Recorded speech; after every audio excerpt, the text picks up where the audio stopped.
नमस्कार नीमच टुडे में आपका स्वागत है। सिंगोली में मिली मानव खोपड़ियों के बाद बड़ा सवाल यह उठ रहा है, क्या सिंगोली की ब्राह्मण नदी के तट पर तंत्र साधनाएं होती है और तंत्र साधना के लिए क्या मानव वध किया जाता है? यदि मानव वध नहीं किया गया तो ये मानव खोपड़ियां आई कहां से, इसका बड़ा सवाल उठ गया है और इसी सवाल के घेरे में है सिंगोली पुलिस। जी हाँ, सिंगोली पुलिस एक बड़े पसोपेश में पड़ गई है, क्योंकि क्षेत्र में पहली कभी ऐसी घटना नहीं घटी जब नदी के किनारे मानव खोपड़ियां मिली हो।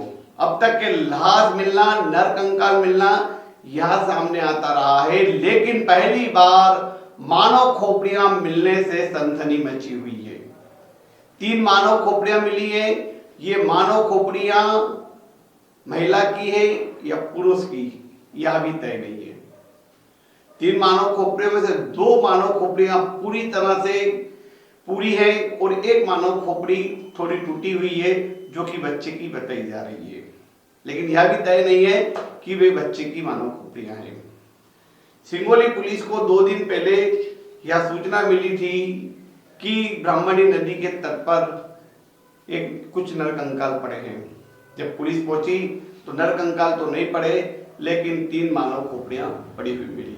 और 3 मानव खोपड़ियों में से एक खोपड़ी पर मिला लगा सिंदूर। जी हाँ, 3 मानव खोपड़ियों में से एक खोपड़ी पर सिंदूर लगा हुआ मिला, जिससे यह संभावना व्यक्त की जा रही है कि कहीं ना कहीं तंत्र साधनाएं सिंगोली के ब्राह्मणी तट पर होती है।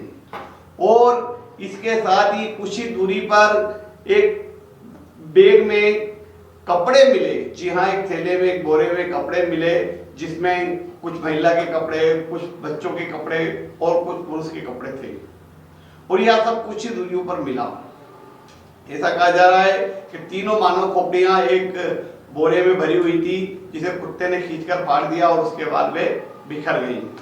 ये मानव खोपड़ियां करीब 2 से 2.5 साल पुरानी बताई जा रही है और उन पर लगा सिंदूर थोड़ा ताजा मिल रहा है। तो ऐसे में यह भी कहा जा रहा है कि मानव खोपड़ियां जो कि 2 से 2.5 साल पुरानी हैं और ये तंत्र साधना के लिए तांत्रिक ध्यान लाए थे। एक और खबर सिंगोली के थाना प्रभारी ने हमें यह दी कि ब्राह्मणी नदी के किनारे ही कोरोना काल के समय एक शमशान घाट बनाया गया था और वहां पर कुछ लाशों का दहन किया गया और शमशान घाट के कुछ दूरी पर ही ये मानव खोपड़ियां मिली।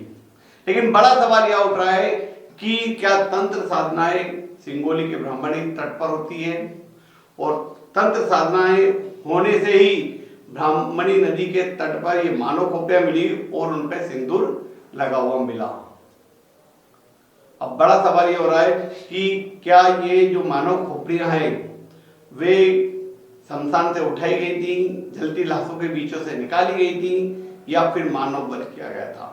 आखिर ये मानव खोपड़ियां आई कहां से? सिंगोली थाना प्रभारी कहते हैं, फिलहाल हमने तीनों मानव खोपड़ियों को जब्त कर उन्हें जांच के लिए रतलाम मेडिकल कॉलेज भेजा जा रहा है और उसके बाद पता चलेगा कि मानव खोपड़ियां कितने साल पुरानी है, किन की है, महिला की है या पुरुष की है। इसके अलावा पुलिस ने एक अपनी इन्वेस्टिगेशन प्रारंभ कर दी है, आसपास मुखबिर सक्रिय कर दी है कि वे पता लगाएं कि कहीं आसपास कोई तंत्र साधना करने वाले ओगड़ बाबा या अन्य कोई तांत्रिक तो नहीं रहते हैं, वे किसी तरह की साधनाएं तो नहीं करते हैं। इसको लेकर मुखबिर भी तेज कर दिए हैं और साथ ही कुछ गुमशुदा लोगों को भी ढूंढा जा रहा है, क्योंकि जो सिंगोली के आसपास जो कुछ लोग गुम हो गए थे, जिनका पता नहीं चल पाया, उनकी जांच भी की जा रही है और उनका भी इस मानव खोपड़ी से हो सकता है कभी डीएनए टेस्ट भी किया जाए, जिससे सारी रहस्य खुलकर सामने आ जाए। लेकिन मानव खोपड़ी और तंत्र साधना और सिंदूर के मिलने की तीनों चीजें सामने आने से यह तय माना जा रहा है कि मानव खोपड़ियों को तांत्रिकों ने तंत्र साधना के लिए उपयोग में किया गया और ये मानव खोपड़ियां तांत्रिकों के लिए बड़ी काम की चीज थी, जो कि इन पर सिंदूर लगाकर तंत्र विद्याएं हासिल करते थे। लेकिन ये मानव खोपड़ियां फेंक क्यों दी गई, ये भी एक बड़ा सवाल बन रहा है। तो यह जो खबर बहुत महत्वपूर्ण इसलिए भी है कि सिंगोली के ब्राह्मणी तट पर क्या तंत्र साधनाएं होती हैं, क्या मानव वध किया गया था, और मानव वध नहीं किया गया तो ये मानव खोपड़ियां क्या जलती हुई चिताओं से उठाई गई और यदि जलती हुई चिताओं से नहीं उठाई गई तो ये मानव खोपड़ियां आई कहां से, इस मामले में हम आप नजर रखेंगे और बताएंगे आपको और भी इससे जुड़ी अन्य खबरें। देखते रहे नीमच टुडे। कल एक कॉलर के द्वारा जो सिंगोली थाने पे बताया गया था कि शाम को जो वो नदी किनारे गया था, नीमच सिंगोली रोड साइड में ब्राह्मणी नदी है, तो उसी के नदी के किनारे शमशान घाट बना हुआ है, उसी के वहीं पे उसने देखा कि एक पोटली है, पोटली के पास में उसको कुछ जो मानो मतलब खोपड़ी टाइप का कुछ दिखा, तो उसने उसको हिला डुला के देखा तो उसमें उसको वहाँ पे खोपड़ी सी दिखी, तो उसने पुलिस को सूचना करी।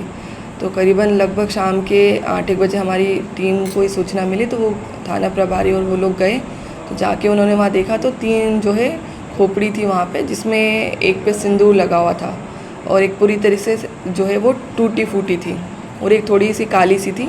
तो उसको पुलिस जो है अपने पोजीशन कस्टडी में लेके आई है और उसकी हम लोग जांच कर रहे हैं कि ये जो है कहाँ से आई है, कहाँ से क्या हुआ है, तो इसमें हम लोग अभी जांच कर रहे हैं। हाँ, प्रथम दृष्टया देखने पे क्या लगा है मामला? ये चूँकि ये एक तरीके से कह सकते हैं कि कोई व्यक्ति किसी ने जादू टोने के हिसाब से इसको यूज़ में रखा होगा। अभी कंफर्म हम नहीं कह सकते इस बारे में, क्योंकि वो सिर्फ खोपड़ी है, तो नॉर्मली इंसान इसका यूज़ नहीं करता है, तो उसी तरीके से हमारा एक थोड़ा सा डायरेक्शन दिमाग उस तरफ जा रहा है। तो अब इसमें जो है एफएसएल की टीम भी जांच करेगी? हाँ, इसमें जांच हम करवाएंगे कि ये किसकी है। हमारे जो गुम इंसान है उनसे थोड़ा सा हम वो करेंगे कि उनमें से तो किसी व्यक्ति की नहीं है, तो एफएसएल का इसमें अहम रोल रहेगा, क्योंकि एक पूरी तरीके से खोपड़ी मिली है, तो उसी से हम लोग आइडेंटिफाई कर पाएंगे। हाँ, मिसिंग पर्सन जितने भी हमारे थाना क्षेत्र आसपास में हुए हैं, तो हम उसकी तस्दीक करवा रहे हैं। उसका हमने आरएम किया है कि अगर किसी के यहाँ पे कोई मिसिंग पर्सन हो या कुछ ऐसा हो तो हमको बताएं।